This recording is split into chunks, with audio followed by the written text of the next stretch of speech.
I have always wanted to make cream puffs, and they're pretty simple. I don't know why I hadn't never done it. You're just going to use a half cup of butter, which is a stick, and you're going to bring it to a rapid boil with a cup of water. So the first thing I'm going to do is let that melt. Then we're going to add the water, get it to boiling. Then after you do that, you add a cup of sifted flour to it. So I'm just going to go ahead and put the flour into my sifter. We're going to add a little salt to it. And there's salt in my butter as well, so I'm not going to put a whole lot of salt in here. You know, I've never made them, but I just looked at this recipe and it looks so simple. I told Chris, we're making some today. We're going to add a cup of water to that butter. I'm going to put a lid on it, and it's going to come to a rapid boil. All right. All we got to do is wait on this to come to a nice boil. It looks like it's already getting there. Look at there. Look at there. Quick, quick. Especially with a lid. Now, I want it to be all the way across boiling. All the way across boiling. Get together.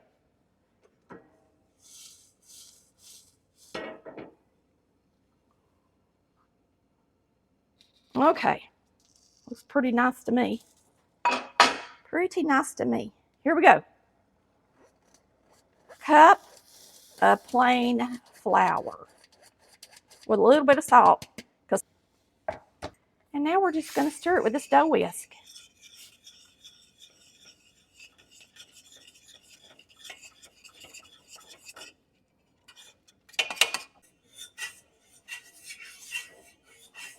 And you're supposed to beat it until it forms a ball. We're going to come back over here with it, because I would imagine the cooler it gets, then the more it's going to form the ball.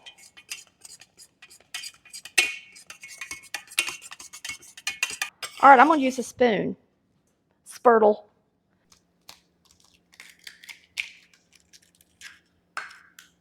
Now you're going to add your eggs one at a time.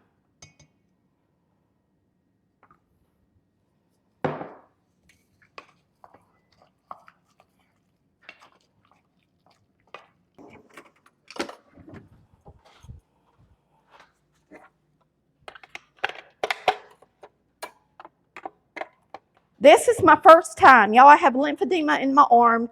I don't have enough strength in my arm just to beat this by myself.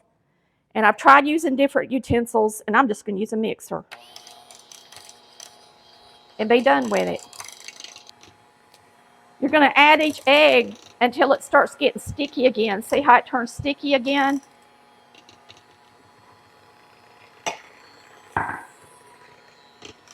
So you're going to mix it in there, not while it looks still separate like that, but you got to stir it good until it's sticky.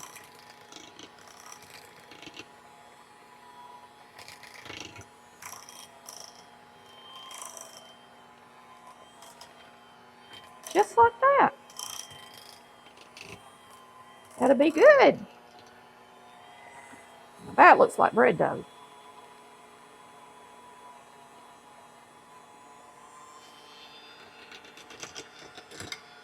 I'm trying to get it to let go.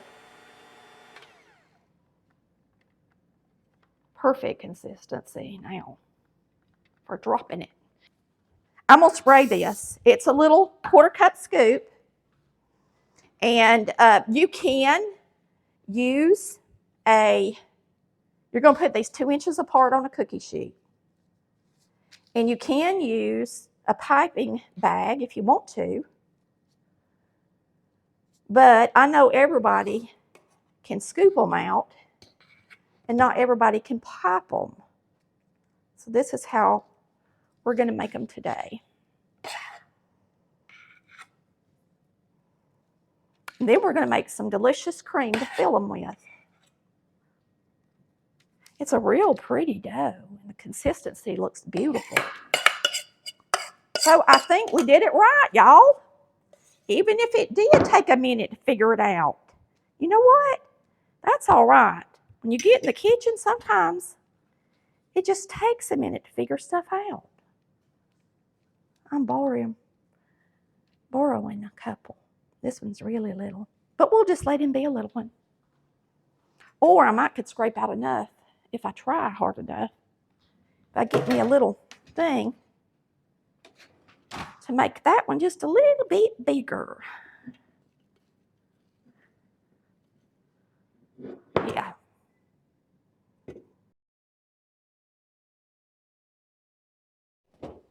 All right, girls, these are not for you. Boy, these are pretty, y'all. Now that was an easy dessert. It rose the highest. Look at that. It's just so pretty. I can pull this off and eat it. This little piece for me. All right, now we're going to let them cool all the way down. I'm going to pull them off this pan. Let me pull this over here.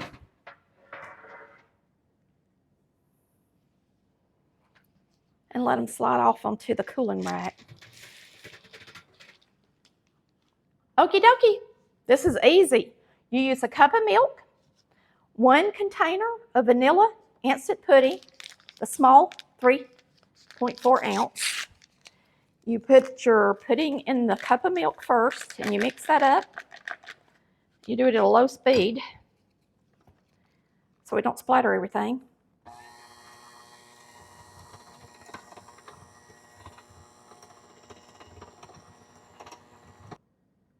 Two. It's nice to mix this up in this 4-cup measuring cup because then you don't have to get anything dirty but one thing.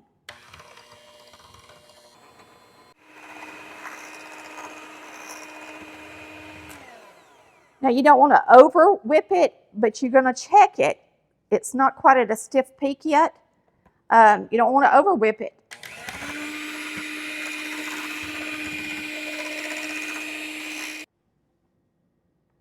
Just a couple seconds more.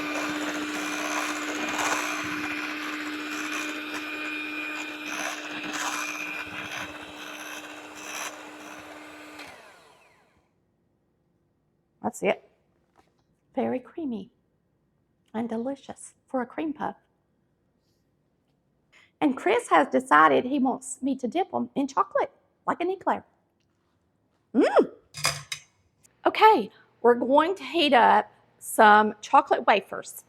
So we're going to put this in the microwave and melt it. And if you've ever bought chocolate wafers, what I like about them compared to real chocolate is they're easier to melt. They are thinner when you melt it, so you can dip it easier, okay? And they're good. If you'll notice, the tip I'm going to fill these with is long and slender, and I actually don't have a piping bag this would fit in. So I'm going to make me a piping bag, and I'm making it skinny at the bottom because this is skinny. And we're just going to fill this like that. Now I'm going to push that down in there out of my way, and we're going to cut the end of this off so that'll stick out. Got to be careful not cut it off too big though.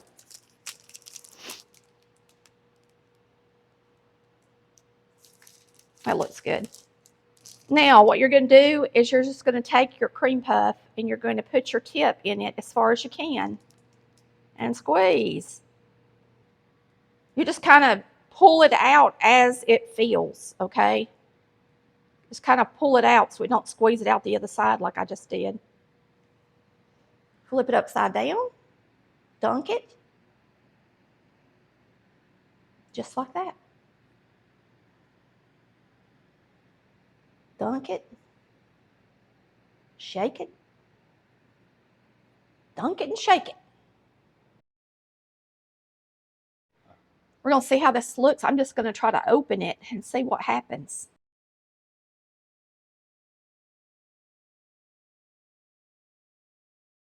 Because they do taste so much like egg custard, y'all, I think it would be so good to put a little bit of cinnamon and nutmeg in the cream. Y'all, if you've ever had one like that, tell us, But I want you to see how pretty the bread is inside of it.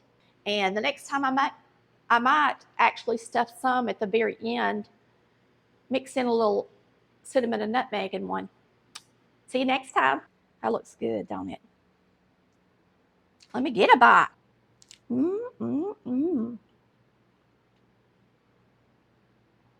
That's the creamiest cream puff I've ever had. My friend that visited me told me y'all do eat them, and y'all have them in a lot of the areas up there that you go. So y'all probably had a fresh one, and this is the first time I've ever had a fresh one. Y'all, I had to taste these too because I've never had one that's homemade either. And I got to tell you, I mean, that's good. If you want the sweeter, get the chocolate. The puff pastry is so eggy. It has such an egg flavor to it that it really does taste like an egg custard pie. It's really good. That's the flavor. Delicious. Hey y'all, welcome back to Collard Valley Cooks. I'm so glad you've joined us again. We aren't just making meals in here, we're keeping traditions alive, one spoonful at a time. Today, we're going to go back to the basics. No fancy stuff, just honest, soulful flavors of the South that have sustained our families for generations. Well, it's food that feeds more than just your hunger, it feeds your heart. So come on in and let's make some memories in the kitchen today.